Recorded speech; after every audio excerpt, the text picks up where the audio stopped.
23 বছর পর অস্ট্রেলিয়ায় সাদা পোশাকে সিরিজ খেলতে যাওয়ার সুযোগকে বড় প্রাপ্তি হিসেবে দেখছেন অধিনায়ক নাজমুল হোসেন শান্ত। বড় কোনো প্রত্যাশা নয়, অস্ট্রেলিয়া থেকে সম্মান নিয়ে ফিরতে চান টাইগার ক্যাপ্টেন। তবে অস্ট্রেলিয়ার কন্ডিশন, ভেন্যু ও উইকেট নিয়ে ধারণা না থাকায় কিছুটা চিন্তিত টিম ম্যানেজমেন্ট। দেশ ছাড়ার আগে প্রস্তুতিতে ঘাটতির আক্ষেপ ঝরে পড়ল শান্তর কণ্ঠে। বিস্তারিত মাহফুজুল ইসলামের রিপোর্টে। অস্ট্রেলিয়া সিরিজ নিয়ে আপনারা কি এক্সপেক্ট করতেছেন যে আমরা আমাদের টিম কেমন করবে, বা আপনাদের মানে এক্সপেকটেশনটা কি আপনাদের কাছে শুনবো দু একজন প্লিজ। ভালো খেলা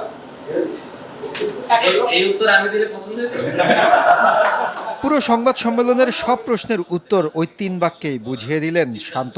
মজার ঝলে করা শান্তর এমন প্রশ্নের কারণ বোঝা গেল পরের উত্তরেই। এরকম আইডিয়া নেওয়ার চেষ্টা করছি আমরা, বাট অ্যানালিস্ট কিছু ইনফরমেশন আমাদের দিয়েছে। যতটুকু ইনফরমেশন আমরা পেয়েছি আমার মনে হয় যে ভালো। বাট একটা জিনিস বলবো যে বৃষ্টির কারণে প্রিপারেশনটা বাংলাদেশ ওইভাবে ঠিক মতো প্লেয়াররা দিতে পারে না। কন্ডিশনটা আমরা ওখানে যাওয়ার পরেই আসলে অ্যাডাপ্ট করার চেষ্টা করবো, যে এরকম কন্ডিশনে থাকুক বানায় নিতে হবে আমাদের অ্যাজ এ প্লেয়ার হিসেবে। সো আমি বিশ্বাস করি যে টেস্ট টিমটা এক্সপেরিয়েন্স, স্পেশালি ব্যাটিং এর দিক দিয়ে, বোলিংটাও ভালো হচ্ছে। সো আমরা যদি কন্ডিশনটা অ্যাডাপ্ট করতে পারি তাহলে আমার মনে হয় যে আমরা ভালো ক্রিকেট খেলতে পারবো। ভেন্যু, কন্ডিশন ও উইকেট নিয়ে ধারণাহীন বাংলাদেশের আরও এক দুশ্চিন্তার নাম দলের একাধিক ক্রিকেটারের ইনজুরি। ইনজুরি বিষয়টা আসলে আমাদের কারোর কন্ট্রোলে নাই, বাট আমার মনে হয় যে দলটা আমাদের অস্ট্রেলিয়াতে যাচ্ছে এই দলের উপরে পুরোপুরি বিশ্বাস আছে। আমার মনে হয় যে কত ভালো ক্রিকেট খেলতে পারি আমরা এই দলটা নিয়ে, এবং এই দলের উপরে কতটুকু বিশ্বাস আমরা রাখতে পারি সেটা ইম্পর্টেন্ট, যেটা এই দলের উপরে আমার আছে।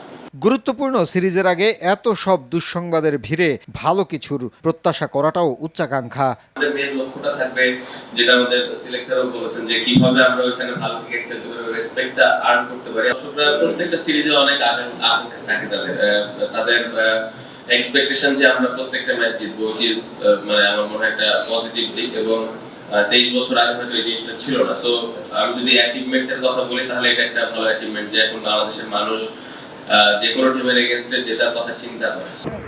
মাহফুজুল ইসলাম, RTV, ঢাকা।